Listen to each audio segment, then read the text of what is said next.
या देवी सर्वभूतेषु शक्तिरूपेण संस्थिता नमस्तस्यै नमस्तस्यै नमस्तस्यै नमो नमः।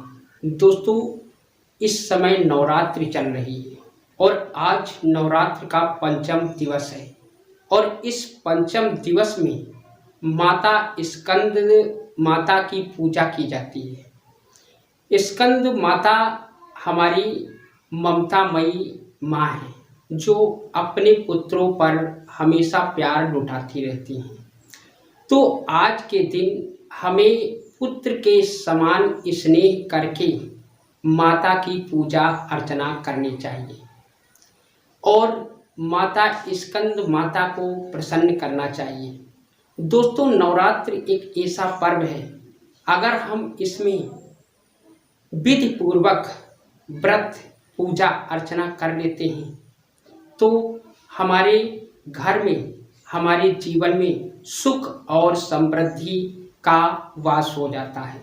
हमारे घर से नकारात्मक ऊर्जा का नाश हो जाता है और हमारा घर सकारात्मक ऊर्जा से भर जाता है। दोस्तों, माता रानी की भक्ति बहुत ही महान और सर्वश्रेष्ठ है, क्योंकि हर माँ से प्रेम करना पुत्र का कर्तव्य है। हम नवरात्र में अपनी माँ दुर्गा को इसी प्रकार पुत्र के समान स्नेह रख करके उन्हें प्रसन्न करते रहते हैं। दोस्तों, आइए हम एक नवरात्र के ही अवसर पर आप लोगों को एक कहानी सुनाते हैं। दोस्तों, एक बहुत ही गरीब और निर्धन भक्त था, परंतु उसके मन में पैसे की लालसा बहुत थी। वह बहुत बड़ा आदमी बनना चाहता था। वह इस संसार में सबसे बड़ा आदमी बनना चाहता था और इसी वजह से वह माता रानी की पूजा भक्ति भी किया करता था। पूजा भक्ति करता था, मात्र माँ से एक ही चीज मांगता था कि हे माँ, मुझे इतनी दौलत दो कि हम दुनिया में सबसे सर्वश्रेष्ठ इंसान बन जाए। माता रानी हमेशा अपने भक्तों की परीक्षा लेती हैं। माता रानी उसकी भक्ति से तो प्रसन्न हो गई, परंतु उसकी जब परीक्षा लेनी शुरू की तो उसने बहुत साल जब तक किया, परंतु वो धनवान नहीं बन सका। तब उसके मन में ख्याल आया, क्यों ना हम किसी तांत्रिक के पास जाकर कुछ ऐसी विद्याएं हासिल करूं, कुछ उनसे ऐसा बनवा कर लाऊं जो हमारे पास दौलत का भंडार भर जाए। यही सोचकर वह एक बार निकल पड़ा और निकल करके वो त्रिकुट पर्वत की ओर गया। वहां पर हनुमान के भेष में एक तपस्वी ब्राह्मण के रूप में हनुमान जी बैठे हुए थे, जो माता रानी के आदेश से बैठे हुए थे।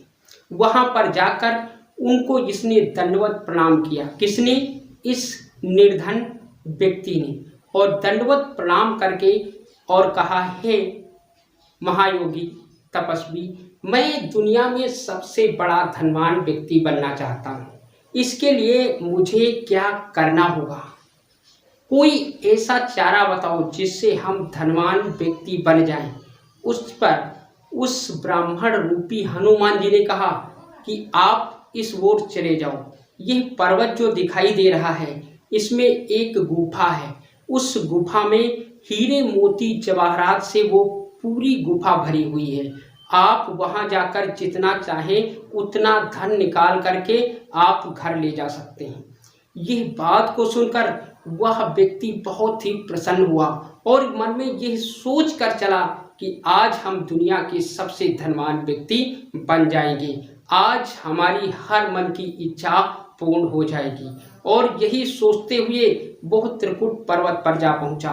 वहां देखता क्या है कि उसे वो गुफा नजर नहीं आती है। तभी देखता है एक बूढ़ी औरत इधर उधर डंडे के सहारे टेक कर चल रही थी।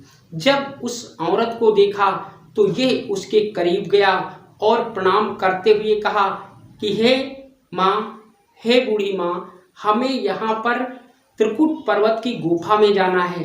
वह गुफा कहाँ पे है? तो माता रानी ने कहा, ये जो पर्वत दिख रहा है इसके ठीक पीछे वह गुफा है, आप वहां जा सकते हैं। यह व्यक्ति ढूंढते हुए न जाने किस प्रकार ढूंढते ढूंढते उस गुफा तक जा पहुंचा, और जो गुफा में गया तो ये देखता क्या है कि वो गुफा हीरे मोती जवाहरात से लबालब भरी हुई है। इसे देखकर आश्चर्य हुआ और ये मन में सोचने लगा कि हम अब क्या करेंगे। हम तो एक ही थैली लाए हैं और हमारे पास 50 थैली होनी चाहिए, क्योंकि मुझे इससे ज़्यादा दौलत ले जानी है। यह सोचकर वो अपने मन में ये बार बार सवाल करता था कि हे माँ, कहीं से मुझे कोई थैलियाँ मिल जाएं जिसमें हम भर करके और अपने घर धन दौलत ले जा सकें। यह सोच ही रहा था, तभी देखता क्या है कि अचानक एक पर्वत की ढुलकने की गड़गड़ाहट की आवाज़ आई। उस गड़गड़ाहट को सुन करके वो हिलने लगा, डगमगाने लगा, क्योंकि इतनी भयंकर आवाज़ थी। उसका ध्यान इधर से उधर हुआ, तभी देखता क्या है कि वह गुफा पर जो ही एक बड़े पर्वत का टुकड़ा आकर रुका तो गुफा का दरवाजा बंद हो चुका था। अब उसमें हवा सांस भी नहीं जा रही थी, उसका दम घुट रहा था। तब उसने सोचा कि क्यों ना हमारे आज तो प्राण ही निकल जाएंगे। वो तरह तरह की कोशिश करने लगा, परंतु वो गुफा से वो नहीं हटा और वो बार बार हीरे मोती जवाहरात को भी देख रहा था और अपना प्रयास भी कर रहा था। तब उसे उस तपस्वी की याद आई, जिस तपस्वी ने कहा था कि आप इस रोड जाइए और यहाँ आपको जो गुफा मिलेगी वो गुफा में हीरे और जवाहरात से भरी होगी। इस लालच की वजह से वो उस गुफा में आया था। और उस तपस्वी ने यह भी कहा था कि जब आपको कोई रास्ता ना दिखे तो माता रानी को याद कर लेना। अब वो व्यक्ति माता रानी को याद करने लगा कि हे माँ, मुझे बचा लो, मुझे पैसे वाला नहीं बनना है, क्योंकि मैं जो था वो ही सही था। मुझे वही जीवन चाहिए, मुझे दौलत नहीं चाहिए। हे माँ, मेरी रक्षा करो। तभी देखता क्या है कि वो पर्वत का टुकड़ा उस गुफा के द्वार से हट गया और वहां पर वही बूढ़ी माँ आकर के खड़ी थी। दोस्तों, ये बूढ़ी माँ और कोई नहीं, माता वैष्णवी देवी थी। माता ने कहा, पुत्र, आपने मुझे याद किया, इस वजह से मैं आपको दर्शन दे रही हूँ और आपकी रक्षा कर रही हूँ। परंतु बेटा, एक बात को ध्यान रखना, जीवन में अगर भक्ति करना तो सिर्फ ऐसी चीज मांगना जिससे जीवन में सुकून हो, जीवन में शांति हो और जीवन हमेशा ममता से भरा होना चाहिए। धन दौलत से किसी को सुकून नहीं मिलता है। ये बात सुनकर उसकी आंखें खुल गई। वो माता रानी के चरणों में गिर पड़ा और माता रानी से याचना करने लगा कि हे माँ, मुझसे बहुत बड़ा पाप हुआ है जो मैंने धन का लालच अपने मन के अंदर लाया। माँ, मैं आज से निश्चय करता हूँ, मैं आपकी भक्ति जीवन भर करता रहूँगा। हे माँ, मुझे मेरी भूल चूक के लिए क्षमा करो और अपने चरणों में मुझे स्थान दो। ये कहकर वो बहुत बड़ा माता रानी का भक्त बन गया और उसके जीवन में बहुत सारी खुशियाँ आ गई जो वो लालच की वजह से चाहता था। दोस्तों, बोलो जय माता दी। दोस्तों, इस कहानी से हमें ये सीख मिलती है कि माता रानी की भक्ति करनी चाहिए, माता रानी की पूजा करनी चाहिए, परंतु उनसे धन की अभिलाषा नहीं रखनी चाहिए, उनसे अपना ममता स्नेह मांगना चाहिए।